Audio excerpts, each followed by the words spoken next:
जोजो किड्स। चींटी और हाथी। रानी चींटी बहुत मेहनती थी। सभी चींटियां रानी चींटी की बात को मानती थीं। मिलजुल कर वे अपना घर बना रही थी। उसी जंगल में अप्पू नाम का एक हाथी भी रहता था, जो बहुत शैतान था। वह सभी जानवरों के साथ बहुत मस्ती करता था। जब चींटियों का घर बनकर तैयार हो गया, तब वे अपने लिए खाना जमा करने लगी। तुम लोग इतनी मेहनत क्यों करते हो? कितना थक जाते होंगे। मैं अपनी सूंड से तुम्हारे घर को कभी भी नष्ट कर सकता हूँ। ये मेरे बाएं हाथ का खेल है। ऐसा कहकर अप्पू ने अपनी सूंड में पानी भरना शुरू किया। कुछ पानी पिया और कुछ चींटियों पर डाला। रानी चींटी को बहुत बुरा लगा। उसने कहा, हम बहुत दिनों से इतनी मेहनत कर रहे हैं अप्पू, पानी डालकर हमारी मेहनत को बर्बाद मत करो। मैं जो चाहूँ कर सकता हूँ। तुम बहुत घमंडी हो अप्पू। हम सभी जानवरों को मिलजुल कर जंगल में रहना चाहिए। हम सब एक दूसरे के काम आ सकते हैं। तुम इतनी छोटी चींटी, तुम मेरी कोई मदद नहीं कर सकती। कुछ दिनों बाद जंगल में एक शिकारी आया। उसने अप्पू को पकड़ने के लिए जाल फैलाया और अप्पू उस जाल में फंस गया। तभी रानी चींटी की नजर शिकारी पर पड़ी। उसने अप्पू हाथी की जान बचाने की सोची। वह अप्पू के पास गई और बोली, अप्पू दोस्त, घबराओ नहीं। मेरा दोस्त चूहा तुम्हारा जाल काट देगा और इस शिकारी को तो मैं मजा चखाती हूँ। सभी चींटियां शिकारी के पास गईं और उसे जगह जगह काटने लगी। शिकारी डर से तिलमिला उठा और जंगल छोड़कर भाग गया। चूहे ने अप्पू का जाल काट दिया। अप्पू ने चींटियों से माफी मांगी और कहा, मुझे माफ कर दो चींटी रानी, हम सबको मिलजुल कर रहना चाहिए। आज से मैं भी तुम्हारा दोस्त हूँ। एक घने जंगल में एक पेड़ पर कालू कौवा अपना घोंसला बनाकर रहता था। उसी पेड़ के नीचे एक सांप का बिल था। एक दिन कालू जब भोजन की तलाश में गया, तो पीछे से सांप ने उसके अंडों को खा लिया। जब कौवा वापस अपने घोंसले में आया, तो अपने बच्चों को ना पाकर बहुत उदास हो गया। कौवे को सांप पर शक भी हुआ और उसने फिर सांप से पूछा, भाई सांप, क्या तुमने किसी को मेरे घोंसले की तरफ आते देखा? किसी ने मेरे अंडों को खा लिया है? नहीं नहीं, मैंने किसी को नहीं देखा। मुझे नहीं पता तुम्हारे अंडे किसने खाए। कुछ समय बाद फिर से ऐसा ही हुआ, पर इस बार कौवे ने सांप को अपने अंडे खाते हुए पकड़ लिया। अच्छा, अब समझ आया, तुम ही मेरे अंडों को खा जाते हो। मुझे तुम पर पहले ही शक था। तुम्हारी इतनी हिम्मत कैसे हुई? मेरे अंडों को खा गए। मुझे भूख लगी थी, इसीलिए मैंने तुम्हारे अंडों को खा लिया। तुम मेरा कुछ नहीं बिगाड़ सकते। इतना कहकर सांप अपने बिल में चला गया। कालू बहुत उदास हो गया और उसने सांप से बदला लेने की सोची। फिर वह उड़ता हुआ राजा के महल की तरफ चला गया। तभी उसकी नजर महारानी पर पड़ी, जो तालाब में स्नान कर रही थी। महारानी के कीमती जेवर तालाब के किनारे पड़े थे, जिनकी निगरानी उनके सिपाही कर रहे थे। कालू कौवे को एक उपाय सूझा। वह एक लंबा सा हार अपनी चोंच में फंसाकर उड़ने लगा। सभी सैनिक कौवे का पीछा करने लगे। कालू ने चालाकी से उस हार को सांप के बिल में डाल दिया। जब सैनिकों ने बिल में डंडा मारा, तब बाहर निकला सांप, जिसके गले में महारानी का हार था। सैनिकों ने पीट पीट कर सांप को जान से मार दिया और हार ले लिया। इसी तरह कालू कौवे ने सांप से अपना बदला ले लिया। एक जंगल में एक बहुत ही खतरनाक शेर रहता था। क्योंकि वह जंगल का राजा था, इसीलिए वो कभी भी किसी को भी खा जाता। एक दिन जब राजा अपनी गुफा में आराम कर रहा था, तभी एक छोटे से चूहे की नजर शेर पर पड़ी। अरे वाह, इतना बड़ा शरीर, इतने बड़े बड़े पंजे, इनके तो दांत भी बहुत नुकीले लग रहे हैं। शेर राजा जी का तो कोई मुकाबला नहीं कर सकता। तभी सब जानवर इनसे इतना डरते हैं। चलो गुफा में अंदर चल के देखता हूँ। जैसे ही चूहा शेर के पास पहुँचा, अचानक शेर की आंख खुल गई और उसने चूहे को दबोच लिया। अरे वाह, आज तो भोजन खुद चलकर मेरे पास आ गया, मजा आ गया। मुझे माफ कर दो राजा जी, मैं तो गलती से आपके पास आ गया। मुझे खाकर तो आपकी भूख भी नहीं मिटेगी। हो सकता है मैं आपके कभी काम भी आ जाऊं। चूहे की यह बात सुनकर राजा के मन में दया आ गई और उसने कहा, ठीक है, वैसे भी मेरा पेट आज बहुत भरा हुआ है। जाओ, मैं आज तुम्हें छोड़ता हूँ, लेकिन दोबारा ऐसी गलती मत करना। और इस तरह चूहे की राजा ने जान बख्श दी। एक दिन राजा शेर भोजन की तलाश में नदी किनारे पहुँचा। वहाँ उसे शिकारियों ने अपने जाल में फंसा लिया। गुस्से में आकर शेर जोर जोर से दहाड़ने लगा। ये तो राजा जी की आवाज है। लगता है हमारे राजा किसी मुसीबत में है। चलो उनकी रक्षा करते हैं। चूहे ने जब शेर को जाल में फंसा देखा तो अपने दोस्तों के साथ तुरंत जाल को काट दिया और अपने राजा की जान को बचा लिया। शेर को खुला पाकर शिकारी भी भाग खड़े हुए। उस दिन के बाद से शेर और चूहा अच्छे मित्र बन गए। एक सीधा सादा हाथी और एक चालाक लोमड़ी दोस्त थे। दोनों साथ में घूमा करते थे। एक दिन वो दोनों भोजन की तलाश में जंगल में इधर उधर घूम रहे थे कि रास्ते में उन्हें एक शेर मिला। आओ, मुझे तुम्हारी ही तलाश थी। अब तुम दोनों में से एक मेरा भोजन बनेगा। यह सुनकर हाथी बहुत घबरा गया। उसने लोमड़ी से कहा, तुम शेर से बात करके देखो। ठीक है।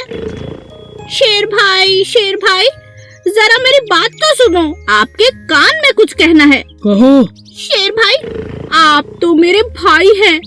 मैं तो आपकी सब बातें मानती हूँ। मुझे खाकर आपका कोई फायदा नहीं। आपका पेट भी नहीं भरेगा। सच कह रही हूँ। इसीलिए एक आपको उपाय बताती हूँ। आपको हाथी को ही खाना पड़ेगा, तभी जाके आपका पेट भरेगा। इतना बड़ा हाथी खाने के बाद 2-4 दिन मजे से आप सो सकते हैं, आराम कर सकते हैं। नहीं तो मुझे खा के कल तक फिर भूख लग जाएगी। पर वो कैसे हो सकता है? मैं तुम दोनों को खाऊंगा। अरे नहीं, आप मेरी बात मानो। आपको बस मेरे साथ मिलकर हाथी को गड्ढे में गिराना होगा।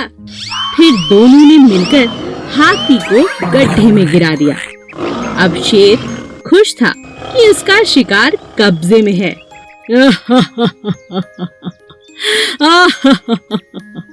अब तुम इधर आओ चालाक लोमड़ी। खुद को बहुत चालाक समझती हो। अपने प्रिय दोस्त हाथी को भी मेरे लिए धोखा दे दिया।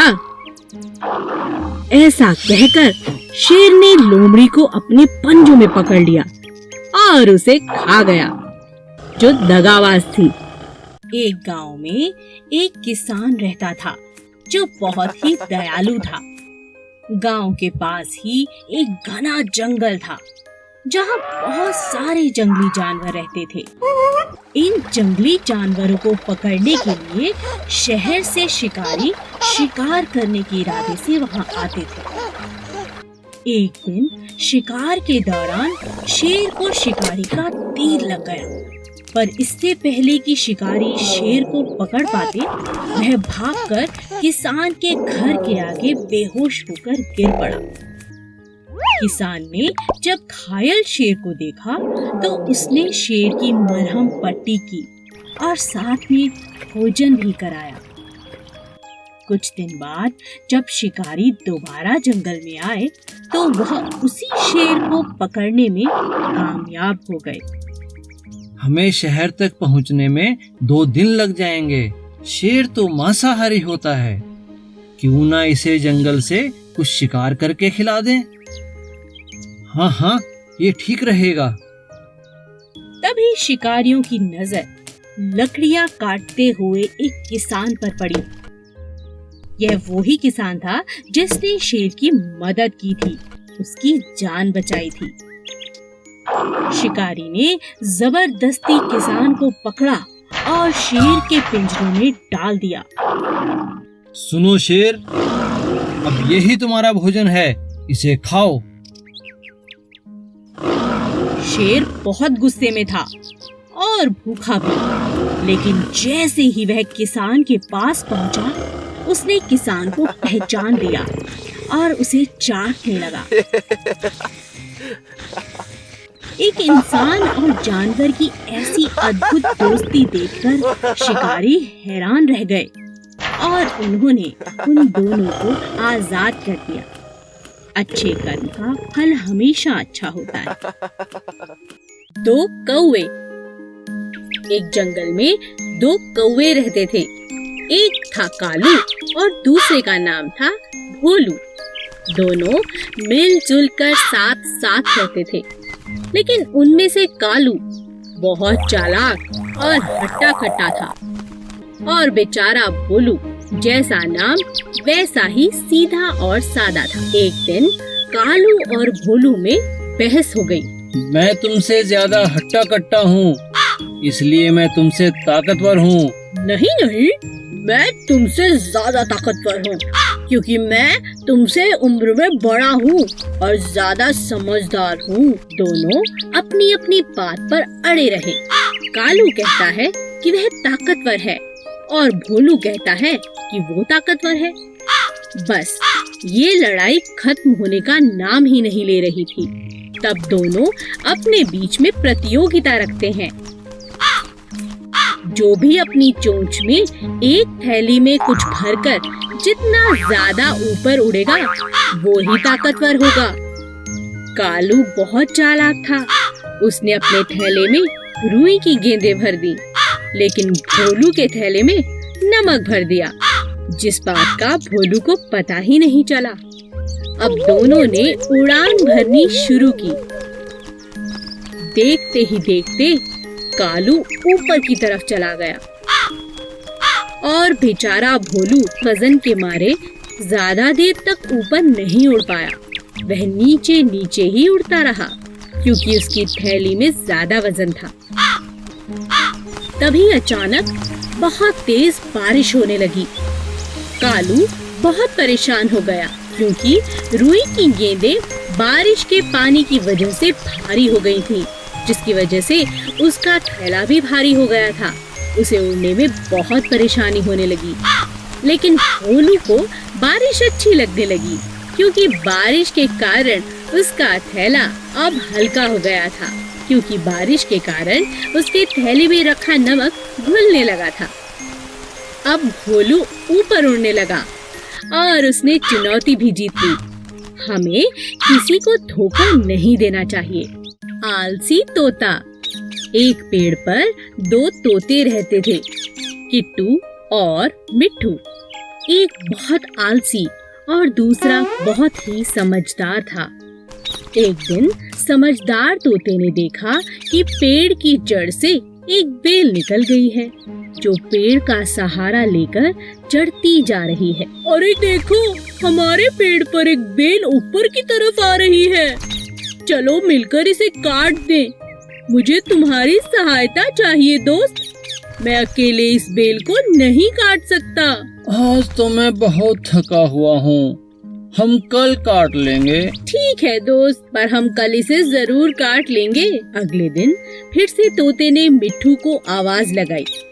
मिट्ठू मिट्ठू देखो, बेल तो दिन प्रतिदिन लंबी होती जा रही है। आओ इसे काट दें। कहीं शिकारी आ गए तो इसके सहारे हमारे बच्चों तक पहुंच जाएंगे। तुम्हें इतनी जल्दी क्या है, कर लेंगे। मिट्ठू तुम बात को समझो, अभी तो बेल नाजुक है, मिलकर हम इसे काट सकते हैं। अगर ये सख्त हो गई तो इसे काटना बहुत मुश्किल होगा। ऐसा करते करते कई दिन निकल गए और बेल पक्की हो गई। तोता रोज मिट्ठू को आवाज लगाता, लेकिन मिट्ठू कोई ना कोई बहाना बनाकर टाल देता। किट्टू तोता अपने बच्चों को लेकर दूसरे एक ऊंचे पेड़ पर जाने को मजबूर हो गया, क्योंकि उसे पता था कि मजबूत बेल के सहारे कभी भी शिकारी आकर उसके बच्चे ले जा सकते हैं। मिट्टू, मैं अपने बच्चों के साथ दूसरे एक ऊंचे पेड़ पर रहने जा रहा हूँ। क्या तुम भी चलोगे? यहाँ रहना सुरक्षित नहीं है। मिट्ठू तोता आलसी होने की वजह से हर काम कल पर टालता रहा। इसी तरह एक दिन जब शिकारियों की नजर मिट्ठू के बच्चों पर पड़ी, तो उन्होंने मजबूत बेल पर चढ़कर मिट्ठू के बच्चों को उठा लिया। अंत में मिट्ठू को अपने आलसीपन के कारण बहुत पछताना पड़ा। Please subscribe.